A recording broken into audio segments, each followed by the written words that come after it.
Runs through December 31st, which is a Friday about 2 weeks from now.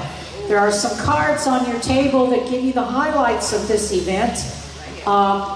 First of all, there will be a scavenger hunt for the kids that ask questions. They will be given a clipboard with the 15 questions on it that looks like this and a pencil. And they go around the museum, they try to find the answers, and we have the skeletons in World War II or 40s attire pointing to the answers. For example, one of those questions is, how many stars were on the flag that we were using during World War II? Well, there's your answer, right up there.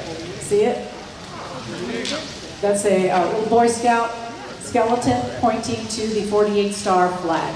So we have these all over the museum with skeletons, like I said, pointing to the answers. Then when they're done, they turn their sheets in, and they will each get a treat bag full of fun surprises and things in it. So it'll be a lot of fun for the kids. Now on the weekends, as you can see on your card, on the Saturdays and Sundays for the next 2 weeks, we have local celebrities coming in who are going to tell stories, read storybooks, Halloween storybooks. And we have copied all of the pictures from those storybooks so that they will be showing on the screen up behind our storyteller, so the kids can actually see the pictures while they're reading them. And we're going to start off this Saturday at 12:30 with Mayor Stephanie Carey, who's going to read a book for the kids, and then that's at 12:30. And then at 2:30, we have Ivy Clark from the Newburgh Museum coming in to read a couple of books as well. And we're going to be giving the kids popcorn and some water and things, so they'll have a good time on the weekends while they're here. So great time to bring families and grandkids and things like that to the museum for the next 2 weeks. As soon as the talk is done today, we're going to finish this stage. That's why you see vampires and witches and stuff like that off to the side. So it'll be a fun event. We hope you can come. Thanks.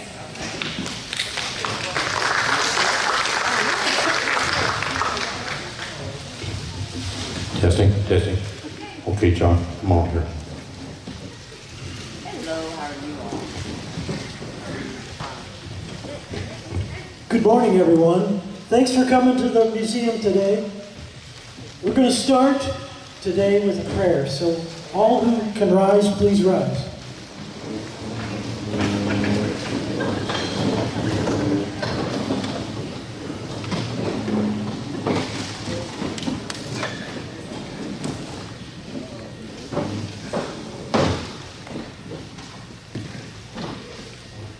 Lord, our most gracious Father, we come before you humbly asking for your strength and your guidance for this day.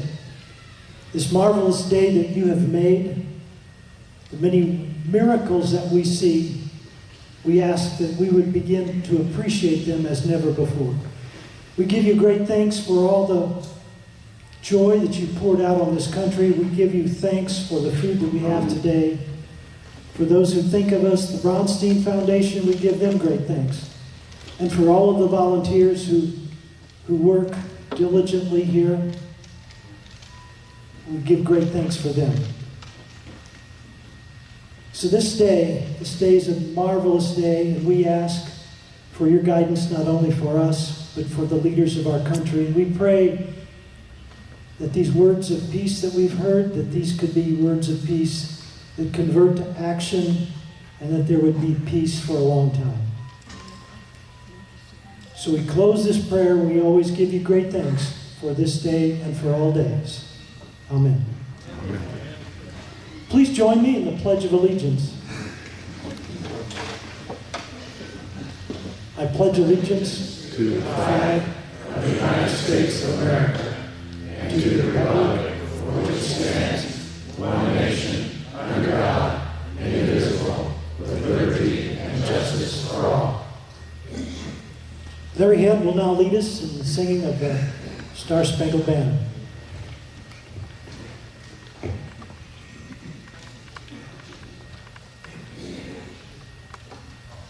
Thank you. Feel free to join in. Oh, say, can you see by the dawn's early light what so proudly we hailed at the twilight broad stripes and bright stars through the perilous fight. O'er the ramparts we watched were so gallantly streaming, and the rockets' red glare, the bombs bursting in air, gave proof through the night that our flag was still there. Oh, say does that star-spangled banner yet wave o'er the land of the free and the home of the brave?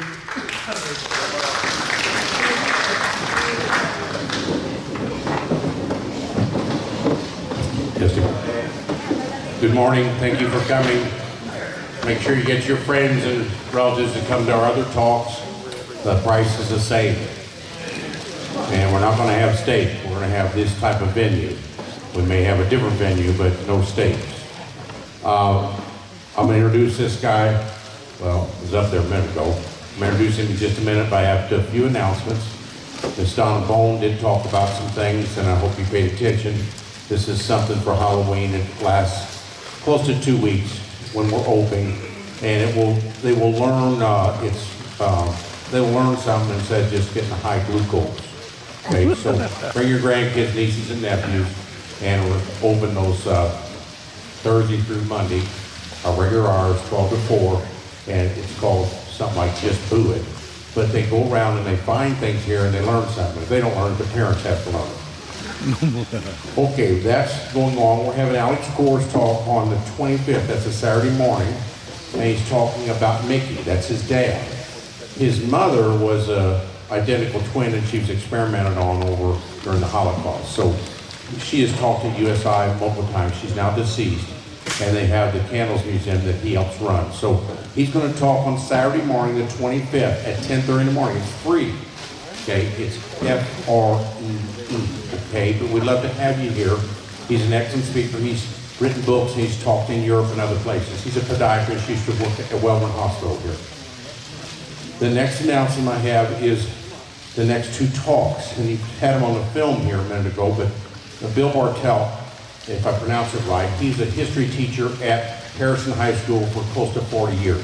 He is the #1 expert on Lincoln. I can't get him to talk on Lincoln. Him and Claiborne wrote a book on Lincoln, Lincoln's time between age 7 and 21, his very formative stages. It's the best book on Lincoln in Indiana ever. But he's not going to talk on that. He's going to talk on the War of 1898 because his wife has relatives from Holland, Indiana. He's going to talk about it. It's very rare that we get to talk on that, and he's expert on the topic. 2 weeks after that is a guy named Spike Bell. He's a pilot. He's going to talk about Corregidor, the escape from Corregidor. Your Governor Whitcomb, 1968 to 1972, escaped from Corregidor. If you read this book, I can't believe he could do that. He also sailed around the world by himself. And Spike Bell's going to go over all that. I think it would be very informative, and I think that's November 20th. It'll be the two talks from that. Now, I have to introduce our man here, the man to my right. He's got a uniform on. He went through the same type of program I did in 1972-73. They didn't have enough doctors in the military, so they offered a scholarship. So I got a scholarship. He got the same scholarship. He went to the wrong service. He went to the Army. I went to the Navy. He's smart in every regard except that. But he had close to 30, he'll correct me, 36, 38 years. That's longer than most people here have had military service. 39, I knew he correct me, 39. But he's an eye doctor here. He's taking care of my eyes and some other people in the crowd, but because of Privacy Act, I can't say who you are, but you can see, so that's good. But anyway, he has been in town many years, and his wife, Karen, supported him. She's the smart one in the family. She's up here, okay? And Dr. and Mrs. Miles, they didn't show up. There he is, right there. Did you bring your wife? Okay, and they're supporting him. They're eye doctor too, so you got somebody's eyes, you got all of them here. And if you have problem with kidneys, you've got Stuart Smith. If you have a problem in family practice, you've got Dr. Myers. You've got cancer, blood. I'll take care of you. I think I've covered all the doctors here, so you're real covered here. If you have a problem with your heart, we don't have a heart doctor here yet. Okay, well anyway, Bill's going to talk. Now, Afghanistan war lasted a little longer than the Vietnam War. Vietnam War we thought was our longest war. The Afghanistan about 6 months longer. And he's going to talk about some of the experiences there. We need to know more about modern wars. And Bill was there. And I'm supposed to be done by 11:05. What time is it, Karen? 11:05. 10:57. I'm 7 minutes ahead of time. I've never been ahead of anything in my life. Okay, now, the most important part is question and answers. Now, I've already heard some questions before. It's lunch, which you've already had. Learn, which is what you're going to do. And the third thing is share. And I want some questions. You don't want to hear me ask questions. I want some questions. So during his talk, I want to ask, this is our most recent war, and we've lost a lot of people there. And there has to be some questions. So here's Dr. William Carey.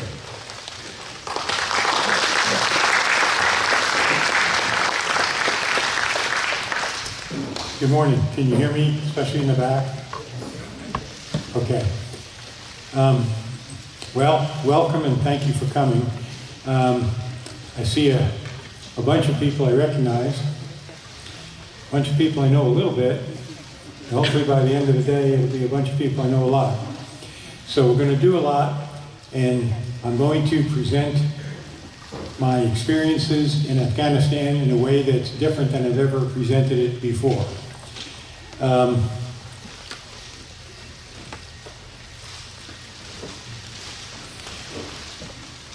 This is going to be the theme. This is the title slide. I'm going to show you what it is, and then I'm going to do a bunch of stuff that gives you the background you need so we can actually do the meat of the program with this theme with a better background. So the theme is how I spent a week in the Afghanistan Medical Combat Zone, my first day there.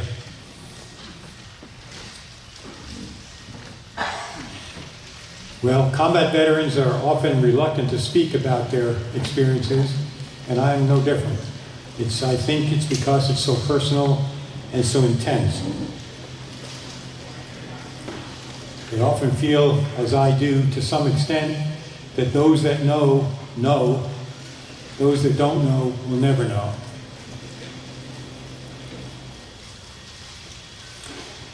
Here's my chance to change that narrative just a little bit.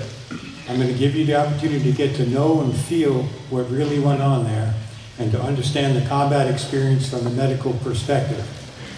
Now, my intent is not to make you trauma surgeons, not to make you understand how to fix the things that you're going to see, but to give you a feel for what it is that we were up against and what we had to deal with.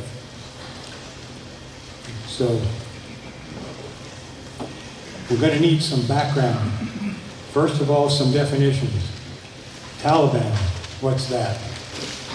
Well, basically what it is, it's an oppressive ruling body who's in power in Afghanistan and in fact in other parts of the world as well. But the significance to Afghanistan is that it provides protection and cover for an outfit called Al-Qaeda. Al-Qaeda is the terrorism network that was started by Osama bin Laden, and he was the founder and first general emir of the Al-Qaeda. Now, of significance to Afghanistan is the fact that Osama bin Laden was the mastermind of the 9/11 terrorist attack. Fast forward a bit, he actually was located and eliminated in Abbottabad, which is a small town in western Pakistan, and that happened in 2011. That mission was planned and executed at the Bagram airfield, which is the place where the rest of the talk is going to be located. Deployment prequel. So more background. I've done similar talks in the past, and there's a video that I showed in the past. This video was created by one of the nurses in the hospital in Afghanistan. I thought it was very compelling, but it was also too long. So I edited it into 3 components. all of them shorter than in the past. The first one shows the 9/11 terrorist attack, you know, in real time. Now that means a fair amount more to me than it does most people. Both my wife and I grew up very, very close to this area. And indeed, one of our close relatives was actually there and outran the collapsing tower on that day. So anyhow, we'll go through that a little bit. Then there's going to be a 19-second break where there's going to be a map of Afghanistan. I'm going to show you some of the important landmarks and features that are going to be germane to the rest of the discussion. And then finishing up, there's going to be a little vignette on the Bagram Airfield facility. Mostly, it's going to be the whole facility, the airfield as well, but it's mostly going to be oriented towards the medical component, the hospital that's on that facility.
Okay, this is Afghanistan. It's landlocked. It's surrounded by very high mountains. Kabul is the capital city, and it's very nearby, 20 miles or so from Bagram. That's where all the action is going to take place in the rest of the presentation. And this is the area in Pakistan where Osama bin Laden was captured, eliminated. This is the hospital facility within the Bagram airfield.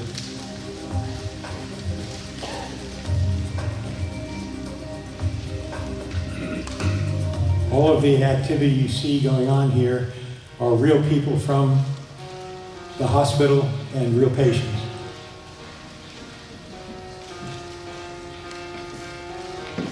You might even see me in there a little bit.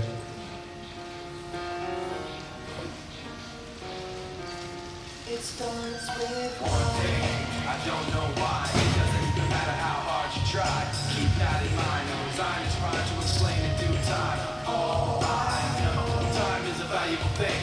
watch it fly by as the pendulum swings. Watch it count down to the end of the day. The clock takes life away. It's so unreal. You didn't look out below. Watch the time go right out the window. Trying to hold on to didn't even know I wasted it all just to watch you go. I kept everything inside, didn't even know I tried. It all fell apart.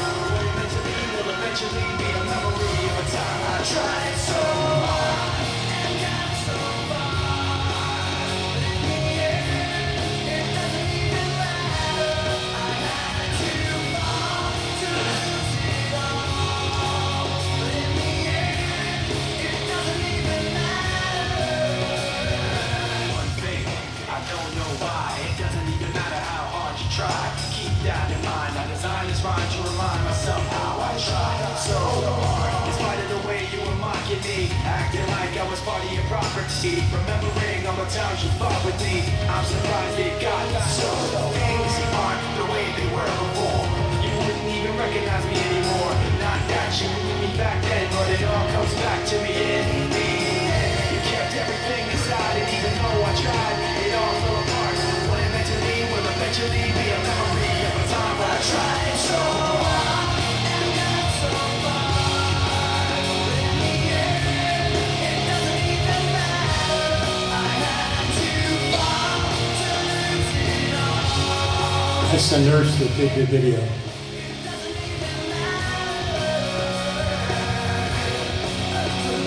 Trust in you, just as far as I can go. For all this, there's only one thing you should know. I've put my trust in you, pushed as far as I can go. For all this, there's only one thing you should know. I tried so hard and got so far. In the end, it doesn't even matter. I had to fall to lose it all. That was one of my patients. So was that. We'll talk about that one later.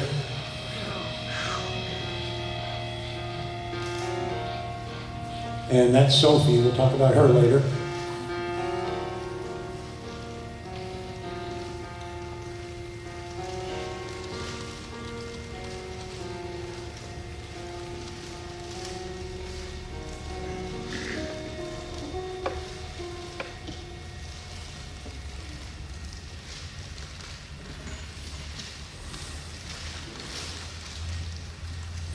So, many are curious, what's it really, really like in a combat medical environment?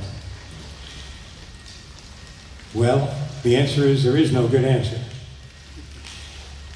All plans become obsolete. This is a military kind of a saying. All plans become obsolete immediately upon the first enemy encounter. There's one that I heard from a prize fighter who said, all the planning on how to go about the fight goes away the first punch in the nose you get. So basically, the most you can hope for is kind of an organized chaos. Now, the operation in Afghanistan was dubbed Operation Enduring Freedom. And from a personal point of view, Dr. Browning introduced me as being in Evansville for a while. Well, in reality, I had 12 years active duty in the Army, kind of all over the place. But then I came to Evansville, Indiana in 1988. At that point, I resigned my active duty commission, but I joined the reserves immediately in the Army, not the Navy, sorry, Mark. But the long and short of it is I was assigned to a unit in St. Louis. I drilled with them and trained with them for decades. When it came time to be considering this deployment, what was happening was there was a hospital at Bagram Airfield that was populated in the professional components with active duty doctors and nurses and so forth. They had been there a while, and they were being rotated out, and the reserves were being mobilized to replace them. That's how I got involved. So as we were getting ready to be deployed, I was already assigned to the 1487th Eye Surgery Team in St. Louis, but I was then attached to the 25th Infantry Division based in Hawaii. And under that command, I was detailed to the 325th Combat Support Hospital, which was the hospital at Bagram. So you say, well, what's a Hawaii division doing there? Well, that's just the way it is. Now, the 25th Infantry Division is based in Hawaii, and their patch is supposed to be a kind of a tropical fruit, and superimposed on that is a lightning bolt. So their nickname is Tropical Lightning. Now, many of you know this, but those of you that don't, there's an Army tradition that if you get assigned to a combat unit and you're there for more than 30 days, you get to wear the unit that assigned you their patch on your right shoulder as a combat patch, and that's why I have the 25th Infantry Division patch here.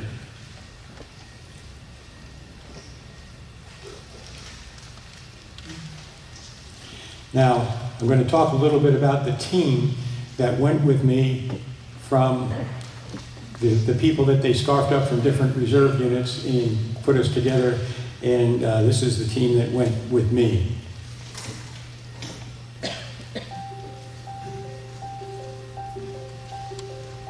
The group that traveled with me from the reserve units in Missouri, we had a dental surgeon, we had a general surgeon, we had an ophthalmologist, myself, and we had a radiologist, and we had 4 or 5 nurses. We were replacing the counterparts from the active duty units that were being relieved.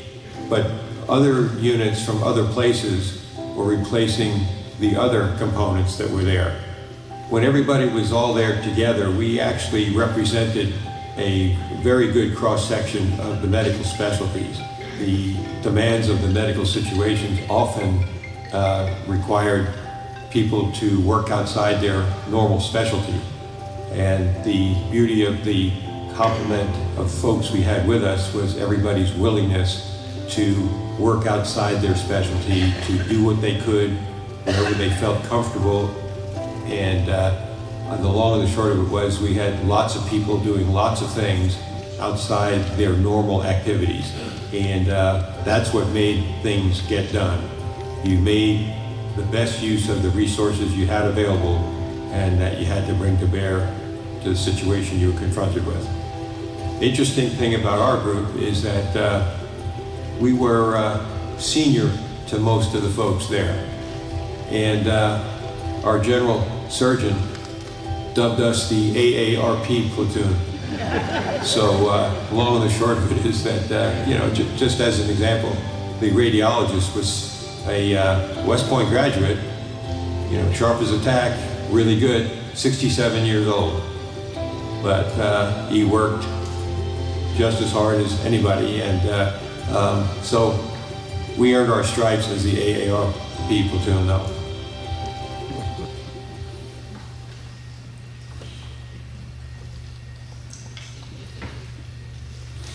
Next thing we'll talk about is deployment.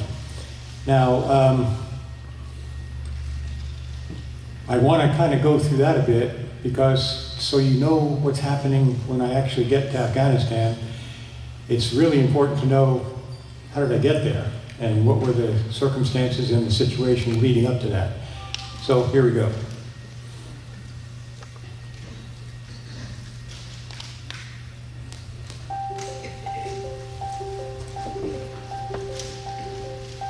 I was deployed to Afghanistan in January of 2005. For a few weeks ahead of time, my unit informed me that the deployment was forthcoming. They gave lists of things that I should get ready and prepared for, and then the orders said that I needed to go to pre-deployment processing for several weeks to Fort Benning, Georgia.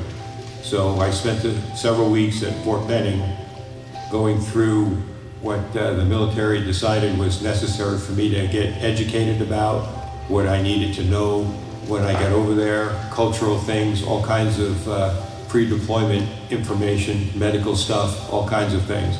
That was 2 weeks. After that, we went from Fort Benning to an airport in Baltimore, where we loaded onto a commercial-looking airplane, but it was actually a charter plane that the military was in charge of. And so we flew from Baltimore to Frankfurt, Germany.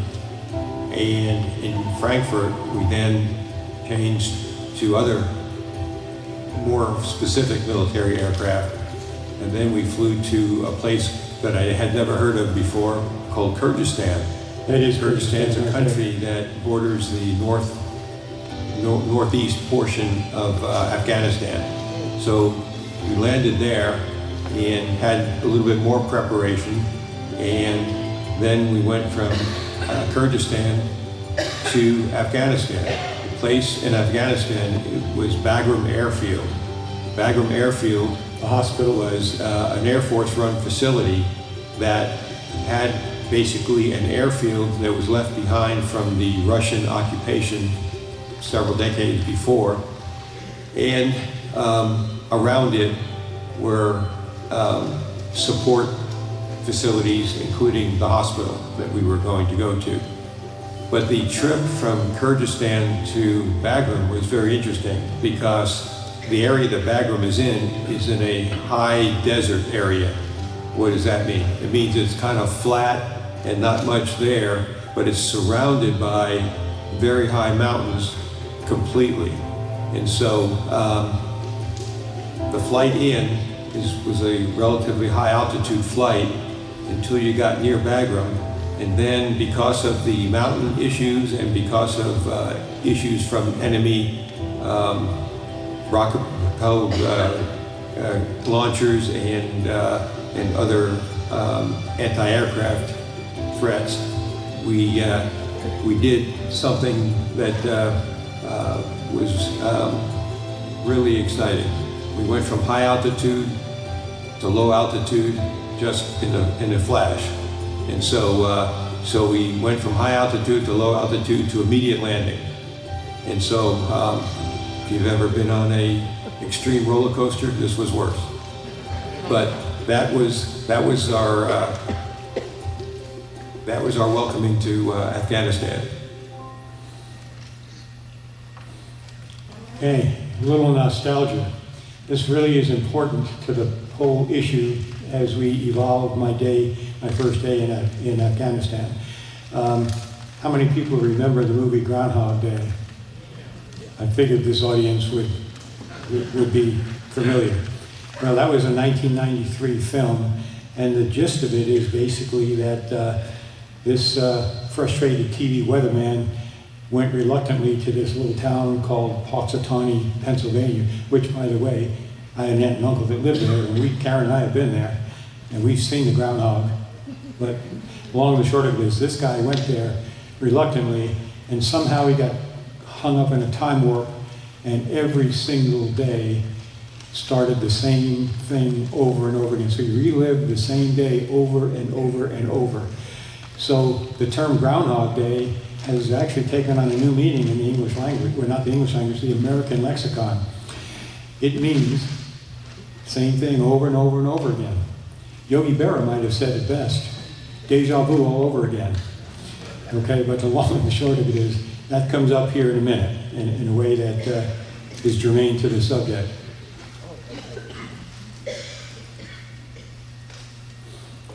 So we already just talked about that. So,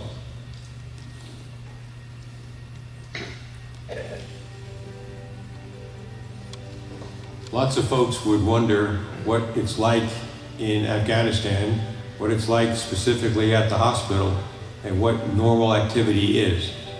Well, the answer to that question is there is no such thing as normal activity. What basically happened is you're on call 24/7. You don't know when the next situation is going to arise that needs your help.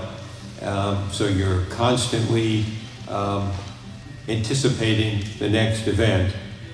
And what I found myself doing was I was kind of within close proximity to the radiologist, whose beeper seemed to go off more than anyone else's. And when his pager went off, I went with him because I knew that if they needed him, they were going to need me. And so that just went on day after day after day. There was no distinction between one day or another. There's no distinction between nighttime or daytime. And there was no distinction of when sleep time is. Sleep time was whenever you could grab a few minutes here or there, and you kind of had one eye asleep and one eye open. And you were constantly in a situation where you could at any moment be involved. And that happened all the time. So one day after another blended together into one giant experience as opposed to individual days. I don't remember even thinking in terms of days. It just didn't happen. Okay, a familiar slide. This was the title slide from the beginning, and now you're sufficiently educated and have the background you need to understand what's coming now. So again, how I spent a week in the Afghanistan Medical Combat Zone, my first day there. It's kind of important to kind of keep in mind the timeline, the timing and the days and all that stuff as we go through this. So we'll start with the deployment. We started in Baltimore, 21:45 hours on the 20th of January. So, you know, fairly late at night, January 20th. We departed Baltimore on a military charter flight. Well, this didn't seem too bad. This was a really neat airplane. It was every bit as good as any commercial airliner, nice and comfy and, you know, pretty nice. The flight time was 7 hours and 55 minutes, and we arrived in Frankfurt at a little past 10:10 in the morning the next day, and we did travel through 6 time zones. So we hung around Frankfurt for 4 hours or so. During that time, from the arrival in Frankfurt till the time we left Frankfurt, that was about 4.5 hours, I did have about 1 hour's worth of sleep in the waiting for it, the departure. But we departed Frankfurt in a C-130 troop transport. Well, the fact that it was a troop transport simply means it had seats.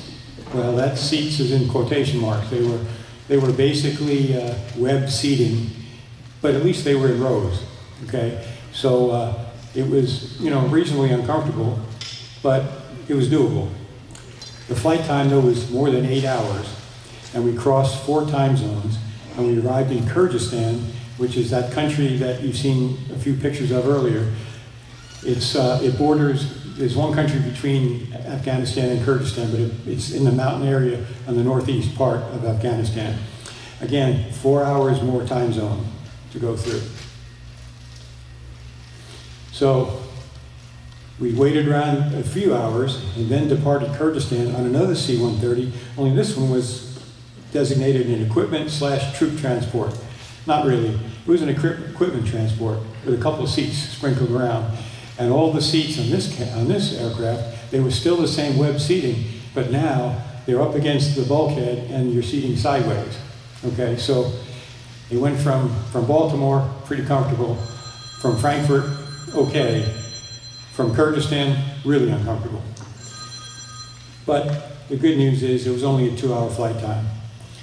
Now, the total lapsed time from, if you went from Baltimore, it was 8.5 time zones. And from Evansville, it's actually 9.5. That half is funny because that's the only place in the world I've ever been where they actually did half a time zone. But that's the way it was.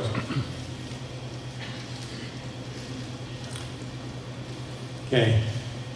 At 6:05 in the morning, on the 22nd of January, we arrived at Bagram Airfield. 6:05 in the morning, okay? 6:20, 15 minutes later, We arrived at the assigned B hut in the hospital compound area. What's a B hut? I'll show you. Oops. Well, okay, before I do that, that's the moment, since we arrived on site, that's the moment we're going to start the combat zone clock. 6:20 in the hours, 22 January 05. And those are the B huts. They're plywood structures. Each plywood structure has 6 cubicles in it. Each cubicle is designated as a B hut, and the cubicles are 7 foot by 7 foot. As an aside, and an interesting comment, the minimum size for a jail cell in federal custody is 8 by 8. So this is smaller. Now, this is a view from the hallway, sort of, peeking into one of the B huts. And this one is mine. I stuffed a bunch of stuff in it, as you can see, and it looks bigger than it is because I'm right back up against the wall taking this picture. But this is kind of what it looks like. So, in the middle of all that, I'm just getting acclimated. They come out with the order of the day, basically telling us what we're going to be doing that day. So at 6:30, it was the normally scheduled hospital rounds, but at 7:30, it was supposed to be a hospital tour and orientation for the incoming cadre, which was us. And at 8:30, there was supposed to be an official hospital change of command ceremony, which in the military is a big deal. You had to transfer the property records, you had to transfer all of the responsibilities, and on and on and on. You know, nothing happens without the correct ceremonies and paperwork.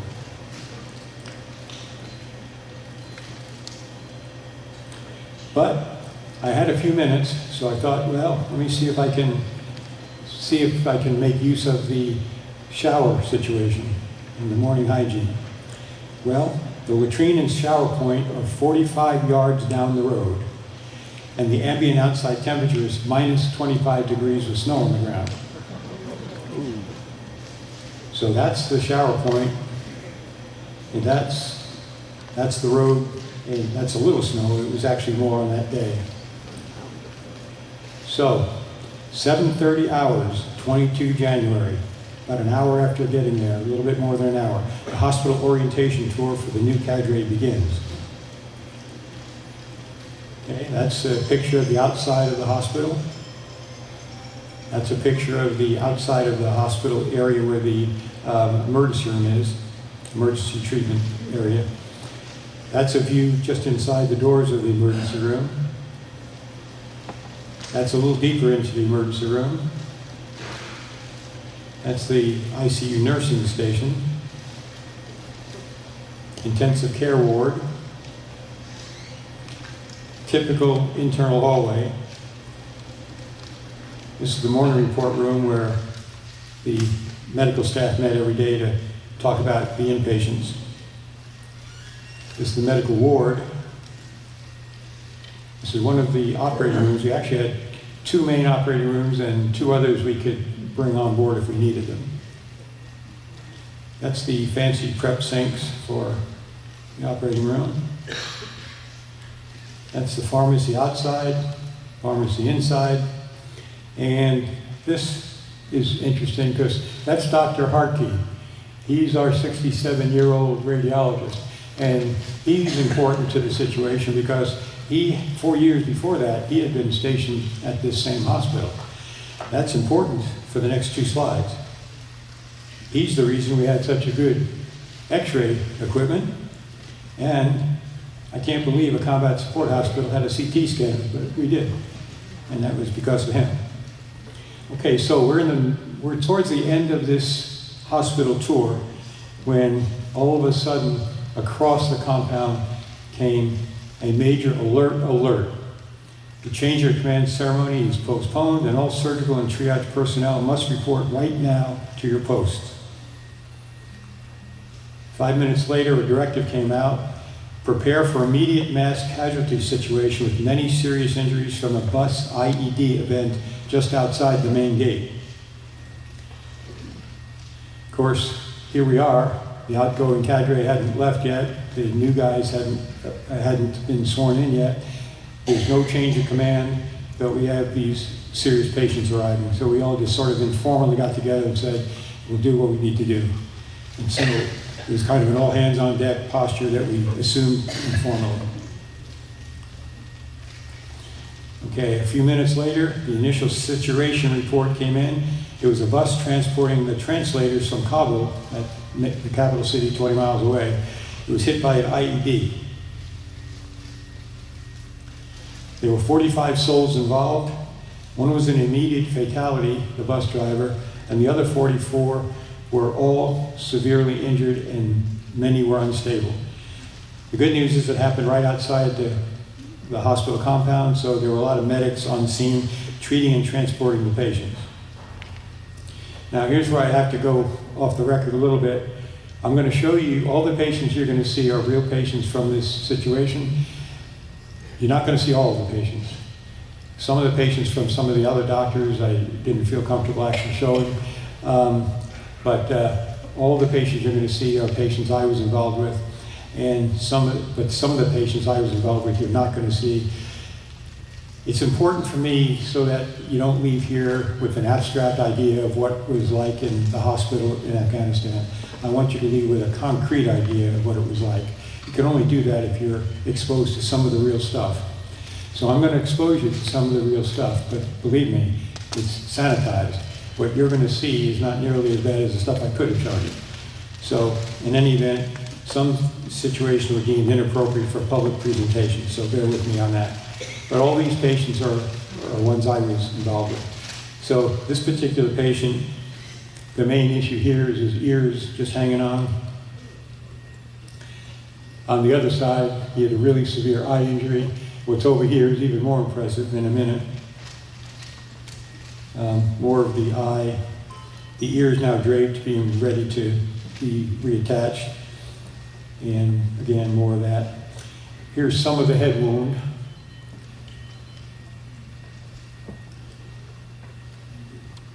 More of the head wound. And back to some of the eye issues. And more of the same. Again, head wound. Now this is Ed. He was the dentist. Actually, more formally, he was an oral surgeon. He's putting the ear back on, and that's me. I'm basically doing the eye and the head stuff. And that's it there. Now, these is pretty gruesome. I know we're trying to follow the timeline, but I'm going to pause for a minute and give you a little bit of a tease. I'm going to go fast forward a week or so and show you this same couple of patients and what they look like in a week after this.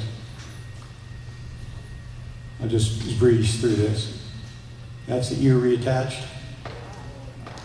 That's the eye kind of fixed up, and you can see a little bit of the head issues there. That's better vision of the head that I fixed up. And this is him. And again. And this was one of the other translators. He had some issues too, but that's not going to be shown, I don't think. So, at a little after 3 in the afternoon, we finished with the mass casualty patients. And so, at that point, I decided to step outside for a breather, and there was a group of medical people there. They called me over to see, quote, something interesting that our RCE had acquired. So you might be wondering, what's an RCE? It's a rodent control expert, Sophie. Okay. Sophie was a really good mouser. And, we didn't really have a mouse problem because Sophie kind of took care of the drill. But like anybody that's had a cat out in the wild, you know what they do. From time to time, they're happy to share. So they bring the mouse over and they drop it in front of you as a tribute or something, I don't know. Well, Sophie did something really unique this night. There were reports that she was messing around with something all night long, but this was the something. She came across two mating camel spiders, and she played with them all night long, and then grabbed them and dropped them in front of our guys. And so we were playing around looking at that. Now, we knew that those camel spiders existed, but nobody had ever seen them because, we'd seen their evidence of being there because as they tracked across the sand, these little things on their belly would make intricate designs in the sand. They were very pretty. But we never saw the actual critters until now. And the reason for that is these camel spiders are nocturnal. But surprise to the camel spiders didn't know Sophie was kind of nocturnal too. So that's how we connected. Now, we didn't get a chance to admire that too long before alert. Another alert came through, and we had to report to the emergency room from multiple burn patients. Now, as an aside, lots of falls into fires happened there, and lots of burn injuries. And it's basically because the indigenous families often heat and cook with open fires in their central areas of their living area. So there's lots of accidental burn injuries, and they're common and often multiple. More than one family member will be falling into the fire. So this was the patient I was assigned to, and there's a fair amount of third-degree burns there, as well as second and first-degree burns.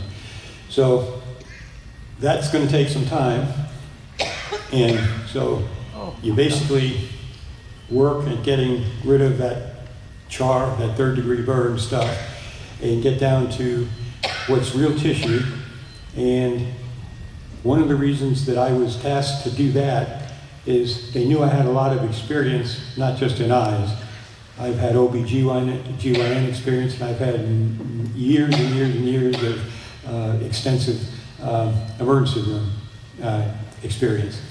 So, and also as part of that and other things, I had a lot of skin grafting experience. So those are skin grafts that I did, and you can see kind of a line here and a line here, and I don't know if you can see it there or not, but these skin grafts, there's nothing sticking them on. So you kind of wrap them up, and then you kind of put like a dental floss around it and hold it in place. So that's what happened there. And again, you can see that a little better now. Here's the dental floss here, there, and there. Now, if these grafts take, this patient should actually do pretty well. There was really no tendon or deep tissue and no bone issues, so I'm expecting this person to actually do pretty well. So at 6:30 in the afternoon, I finished the last debridement and skin grafting case. I stepped outside once again for a breather, and what hit me I was not expecting. I was overwhelmed by the stunning beauty of the sunset and the mountains, and that the collision of the beauty of the sunset and the mountains with the horror that I had just experienced all day long in the operating room, in the emergency room, was incredible. So I was just overwhelmed by this beauty. So what did I do? I took a bunch of pictures.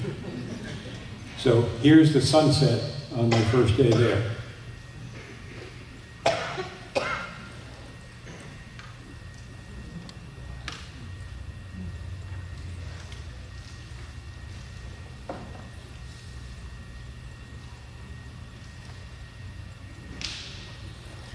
Okay, so I didn't get a chance to observe that for very long before all of a sudden the sirens went off. And when the sirens went off, there was an alert throughout the whole compound. Everybody had to seek immediate shelter because there was an imminent ordnance threat. And sure enough, a few minutes later, there was a rocket that went out on that exploded right outside the hospital compound. All these hospital people didn't even get a chance to get into their shelters, which were all over the place. In any event, that's it. They would do that 2 or 3 times a week, all times of the day or night, just to harass us. Okay, a little while later, all clear, all personnel may resume routine activities. That's 7:15 in the evening. Okay, 10 minutes later, my pager goes off, and I had to report to the surgical ward for frostbite trauma. Now, I had this patient there, and I'll show you that patient in a minute, but I also was aware, I was in a little room next to the actual emergency room, and the room couldn't have been any farther away from me to the plane over there. So I heard something going on, I knew they were admitting somebody. So when I got to a little break in the action with the frostbite guy, I was going to go look and see if there was anything I needed to be involved with. So why is there frostbite injuries? Well, we're surrounded by these mountains, and indeed, Bagram Airfield was the training ground for a lot of special forces units and a lot of special things that were put together as units that would go out in the mountains to find the Taliban and deal with them. So when you're up in the mountains like that, you're going to have some environmental issues. So this was the frostbite. Now frostbite is interesting. It's really kind of like a burn. The only difference is, in a burn you can usually tell what's going to live and what isn't. In frostbite, you can't really tell that. So you have to treat all, in my view, you have to treat all of it like it's going to survive, even though some of it isn't. But you let Mother Nature determine that. So this is him, and this white stuff is the Silvadine stuff you put on burns and stuff you put it on him. And so that's the frostbite that I was contending with. Now, in the back of my mind, I'm thinking, what's going on over there? And a little bit more activity. So I go over there again, and what I see is the admission of a young male patient with injuries, including his face and eyes and hands. And this is that patient. Now, what you can't see on this picture is that this eye right here actually has a serious injury. He's got a penetrating injury. It's almost self-sealing, but it needs attention. That eye is at severe risk. The other thing to notice is that he's got his extremities kind of wrapped up, but that's just temporary stabilization. And this is me looking at him with the slit lamp, which now I can see the laceration to his eye. So I know I'm going to be needed in the operating room at some point. So I kind of left him in the emergency room, went back to the frostbite guy, was cleaning up those details when all of a sudden, boom, big boom. That same emergency room bay I had just been in with that young kid had an explosion in it. It caused multiple casualties. Basically, the patient turned out to be a Taliban insurgent, and it wasn't really a full suicide vest, but it was something that he wore that he was going to take out himself and anybody around him. So he tried to detonate it. His hands, as you'll see later, were not in a situation where he could work it very well, so he was trying, but our corpsman recognized what happened, and he grabbed it, and he cradled it and turned away. It did go off, and it killed him. The other corpsman that was at the bedside sustained serious, severe eye injuries.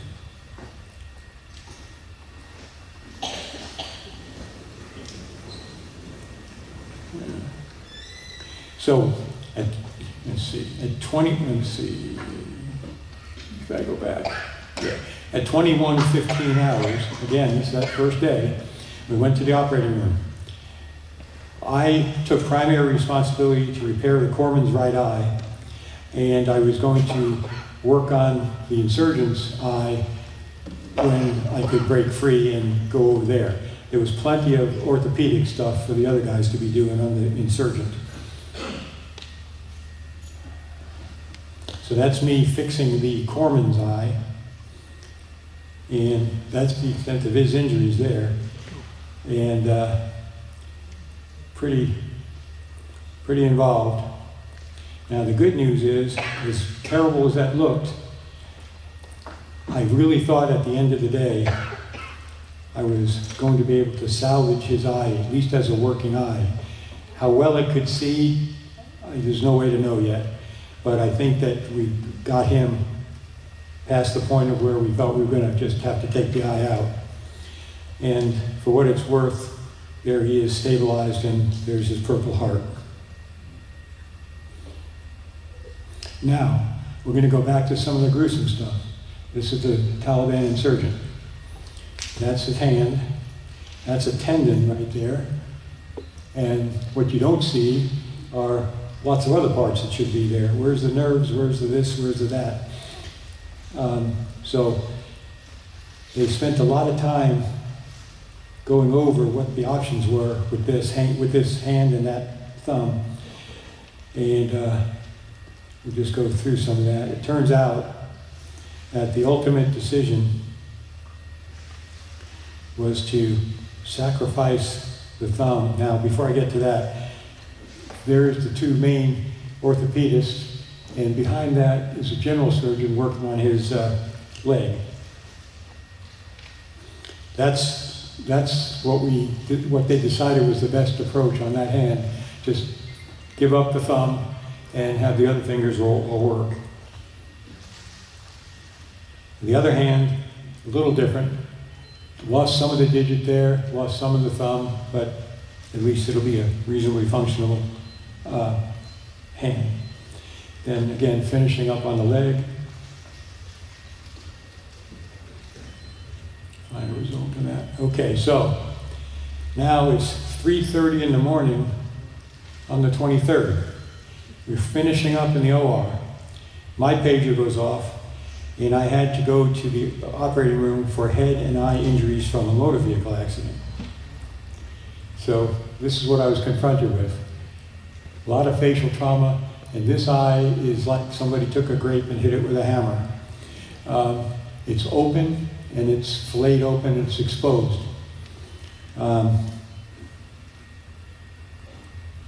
So worked on that, and worked on that, worked on that. And I got to the point where I got the eye closed and I got the eye inflated again. And so the long and the short of it was, that guy's got a chance. The other side of his head, which you didn't see before, was taken care of by another surgeon. He actually had that injury. So now it's at 6:45 in the morning. Just roughly 24 hours after I set foot in that zone. The surgery's done, I'm leaving the operating room. Now my plan was to basically go to the B hut and rest and shower if I could. But I got an alert on my pager that there was a mandatory memorial service at 8 o'clock in the chapel. And here's the chapel, and here's the arrangement for Specialist Crane, who got killed in the emergency room. That's his boots and his rifle and his hat. And the memorial literature. So now I'm 8:40 in the morning, I'm leaving the chapel, and I thought, this is an incredibly complex and eventful first day in this combat zone. Surely future days can't be this intense. So we pause the combat zone clock and we say, okay, that's roughly the first day. Day one is completed. 10 minutes later, my pager goes off. Dr. Carey to the OR for multiple severe burn injuries. Groundhog Day number 2 is now underway. Okay, so what I'm going to do now is give you a list of what we saw on Groundhog Day number 2. It'll be a written list. If you're interested, I have one slide on each one of those that we could go through if you want to, but it's not going to be the detail like we did here. Okay, Groundhog Day number 2, spoiler alert, some of the encounters were, okay, a gunshot wound to the head, a spine transection, a premature delivery of a baby, landmine, 19-year-old local native, squatter and landmine, I'll tell you what that means in a minute, a very big skull defect, a perineal blast injury, ruptured testicle, cystic hygroma, CNS toxoplasmosis, and a truck versus 60-year-old female accident. Okay, here's briefly, if you're interested. Anybody want to see the picture? I can't tell if that's a yes or no. Yeah. All right. So Here's the gunshot wound to the head. It turns out it's a young kid. The good news is the gunshot wound was in the front, but it was somewhat glancing. It punctured his brain just a little bit and exited, so he's probably going to do okay. This is interesting. You see the headline of the paper? You see the paper, first of all. And then the headline. That next patient we got involved with was a local soldier from Newburgh who basically got hurt there in a non-combat related accident and transected the spine. Okay, premature delivery. This is interesting. John will appreciate this. I got called in to do this one for two reasons. Number one, they knew I had an OBGYN experience, and they also knew that I was a builder and a tinkerer. So the long and the short of it is, this was a 27-week-old baby that we delivered, and there's the improvised incubator and oxygen chamber that I built out of scraps of stuff laying around. Landmine, 19-year-old local national. Pretty severe injury there. Lots of landmines there. 25-year-old squatter and an IED. What does the squatter mean? Literally, he was squatting down, relieving himself, and he had the misfortune of parking himself right next to an IED that went off. And then the next thing you knew, he was with us. Now this one, skull defect, that's putting it mildly. That's not the skull, that's the brain. Okay, so what we did on this is we actually put wire mesh on that brain to cover it, and believe it or not, there was enough skin to allow us to close over it. And so it actually looked pretty reasonable, and if infection didn't cause any issues, we kind of expected that was going to be much better than we could have hoped for. This is a perineoblast injury, similar to the squatter, similar kinds of injuries, but the genitals were involved some, but the main issue was lots of tissue trauma there. This is not exciting, but it's what came in. This is an ultrasound image of a ruptured testicle. Now this one here is interesting. Whoops. Right there. This is toxoplasmosis. So you see round things? Those are toxoplasmosis abscesses. We had to get into those and drain the area around it, so we put a shunt in. Okay, now, then this one here was just the lady involved in the truck accident. Okay, so some closing thoughts. Okay, Bill, to summarize. You're to summarize. I am right now. Okay.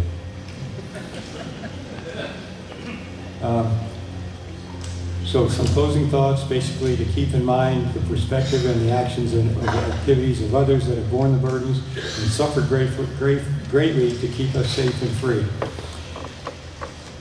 This is an important slide to me. This is me out by the back of the hospital compound where our other flagpole was, and that flag flew over the hospital for 24 hours. I replaced it with another one. I took that one down and I sent it home to Karen. I really couldn't have done what I did without support from back home. Okay, so in conclusion, this presentation is dedicated to the personnel who have served in the U.S. Army Hospital, Afghanistan since its establishment. That Dr. Harkey dubbed us the warrior medics. Now, baseball fans, anybody? Yogi Berra? Okay, we already said deja vu all over again, but the other one that I love, it ain't over till it's over. It's over.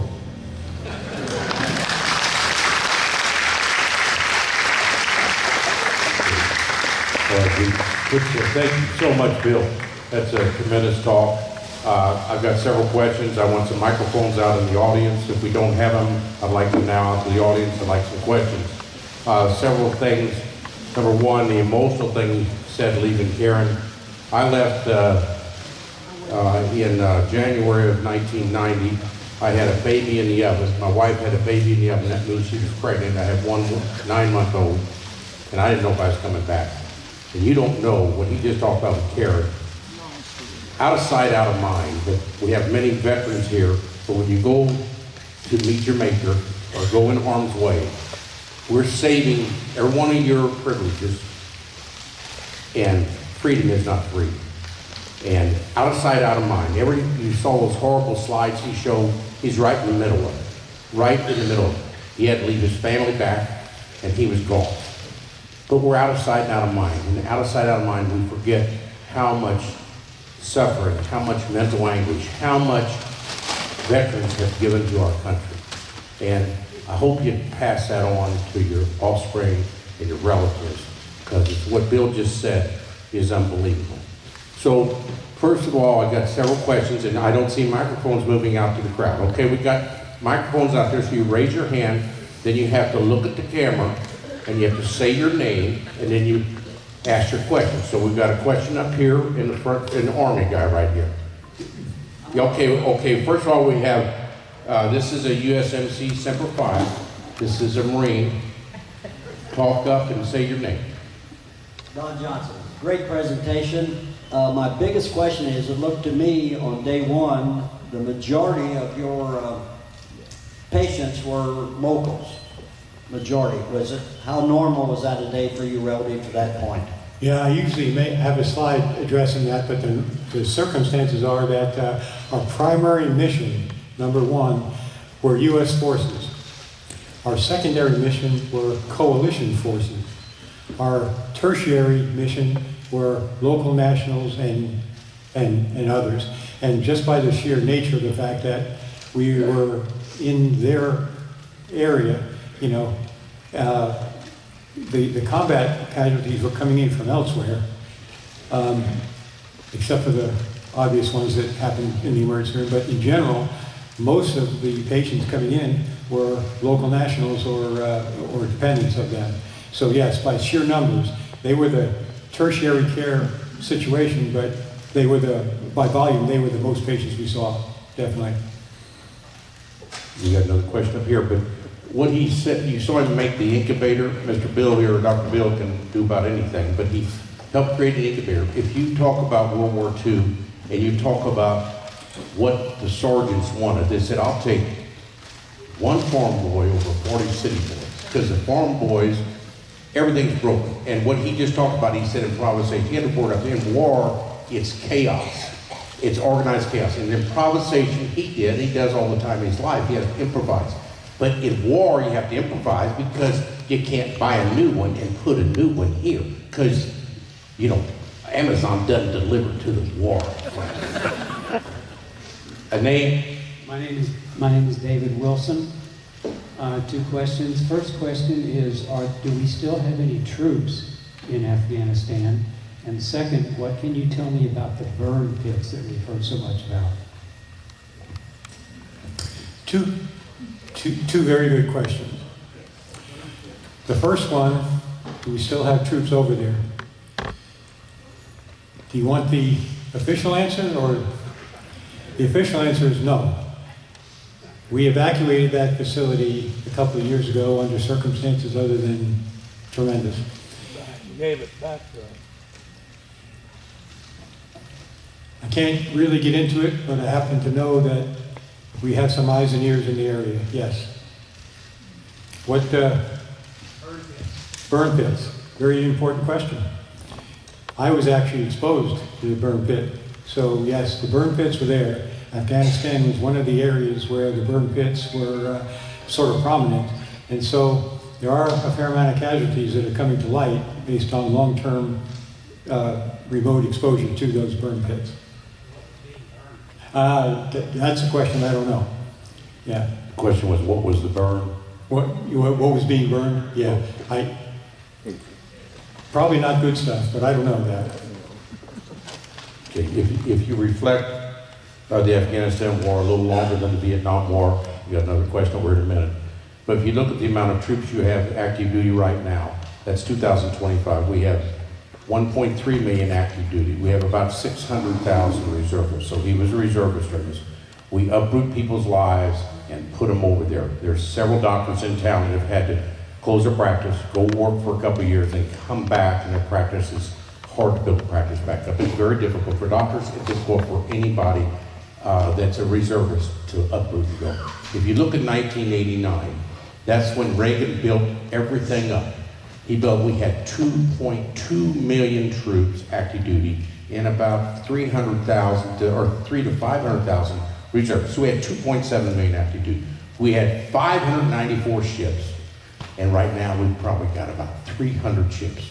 So the build up to break Russia's back up to 89, they broke the back, and there's a lot of other reasons Russia quit, but they didn't have a good finance place. They had good military, but they didn't have finances. To be a big power, you gotta have finances, and they built their country over war.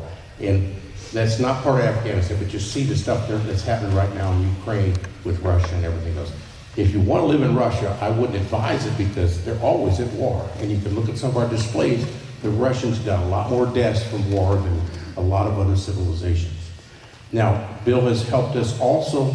Over Against the Wall will be in Afghanistan exhibit. We've been working on it for 2.5 years now. It will be up in the near future, but it's going to talk about what he talked about. There's 4 different weather areas. There's really 4 different countries in one because you have religions, mountains, and cultures dividing them. So it's never been captured, it's never been run over, it's never going to be taken over. The Russians couldn't do it, we couldn't do it, and nobody's going to take over Afghanistan. It's a terrible place for war. It's a great place to hide if you want to go hide. There's actually 11 tribes in Afghanistan. The 11 tribes don't mix. So you go in and try to organize 11 tribes, you get one tribe on your side, you got 10 against you. And the weather is just terrible there. It's hot in one area, it's cold in another. It's a difficult terrain to win any war. Now you got another question over here. Where's that other question? Say your name, stand it up. Stand it up. Front and center. Yes, my name is Tony Beamer, and a lot of talk about PTSD for troops, but what about PTSD for medical personnel? Some of the slides that I didn't show, in the interest of time, talked about the difficulty in actually doing this. For the longest time, I actually couldn't do this. I just couldn't wrap my head around all of that kind of experience, and it was hard to actually relate to it. So it's actually been helpful to me to be able to talk about it, but I didn't usually talk about it much in the past. So I would guess that at my own level, I have some of that going on. I thought, one of my first words to my wife when I got home was, this was life-changing.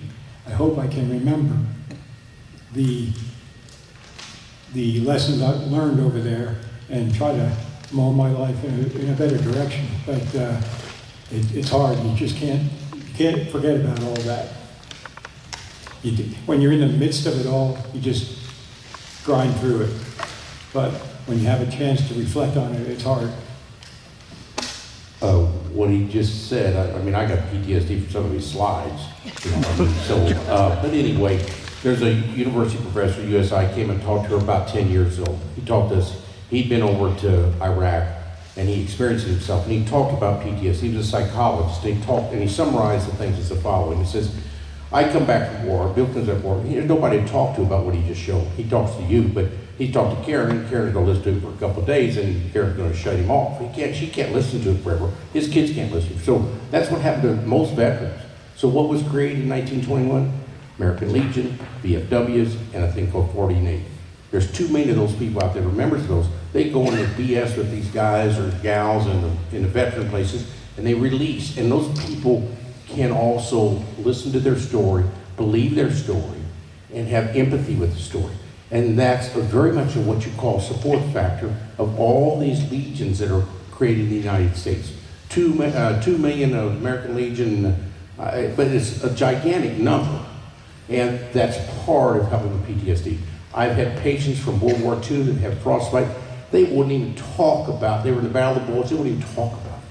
They had so much PTSD, we didn't even know what it was, World War II. I know they had PTSD at that time, And we have it ourselves. If I get in a car wreck tomorrow, I'll get a PTSD, not just from that's some type of trauma. It's not military trauma, or if I lose a loved one, that's PTSD. You know, you have it. All of us have it in this room because we've all had tragedies in our life. How do we deal with it? You got to learn how to deal with it. And he even said it's hard for him to deal with it. It's hard for me to deal with some of the things I've seen. Next question, please. Okay, we got one somewhere up here. Okay, stand up front and center, Dr. Miles. John Miles. Close to your mouth. Close your mouth. Yeah, John Miles, close friend of Bill. I just want to say,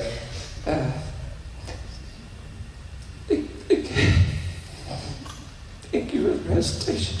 Thank you for this presentation. Thank you for your service to our country. Thank you for the service you provide here to Edmondsville, to all of our patients and all of our doctors who look to you for your guidance and your care. Sorry, I just get emotional. Sorry. Thank you.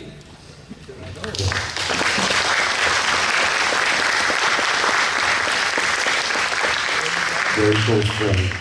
And we got two other doctors, Dr. Hardesty back there, and we got Dr. Blanc. Dr. Blanc could have had a job over in Afghanistan. He's a general surgeon, so he did, help Bill, but he wasn't aware at the time. How about other questions about what we talked about? Okay, we got somebody over here. Someone over here, stand up so we can get the microphone to you, please. And put your mouth close to the microphone with about half an inch of it so we can hear what you're going to say. Stand up. Stand up, front and center. Okay, here we go. Dr. Grove's a little slow getting that microphone to him. He's going to have to work out some more. Okay, name, Linda camera.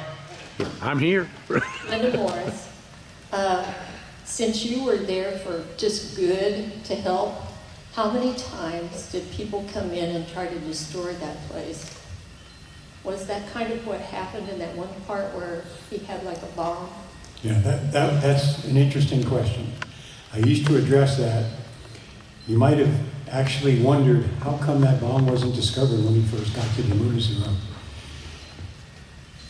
The unclassified answer, which I can now talk about, is that we never had that happen before. So we weren't ever expecting somebody to come into the hospital facility as an insurgent. So that was the one and only time. We changed procedures dramatically after that incident. So as far as I know, it never happened again. But once was enough. Okay, any other questions? Okay. Bill has helped us with the Afghanistan exhibit, and he's helped us and his family, and he's got a son-in-law, Jamie, that's a professional videographer. He's done a lot of the cooking shows, and he's done the videography for our Iwo Jima exhibit. We interviewed his uncle or cousin, 99 years of age or 98 years of age. He was on the sand in Iwo Jima for 36 days, and without Bill and Karen, we wouldn't have been able to interview. He's now deceased, but he talked about Iwo Jima. We got original movies from Iwo Jima back there. Marine Corps, 6 medals of honor from there. More Marine Corps deaths at Iwo Jima than other places in World War II. And we can't thank you enough for the help with the Iwo Jima exhibit and also the Afghanistan exhibit. Any other questions? All right, now in 2 weeks we got who? 2 weeks, it's 2 weeks is 4 weeks, or Spike Bell's going to talk about Escape from Crigador. And 2 weeks, who's talking? Who? Bill Bartell, okay? This guy is a tremendous historian, okay? So show up. This guy, and bug him about Lincoln, because he won't talk about it. But I don't care if you ask him questions about 1898, ask him questions about Lincoln. He knows everything about Lincoln, more than any soul on this earth, about ages 7 to 21. Probably the major change in the world is Abe Lincoln. All right. Any more for Bill? Give him a hand. Thank you.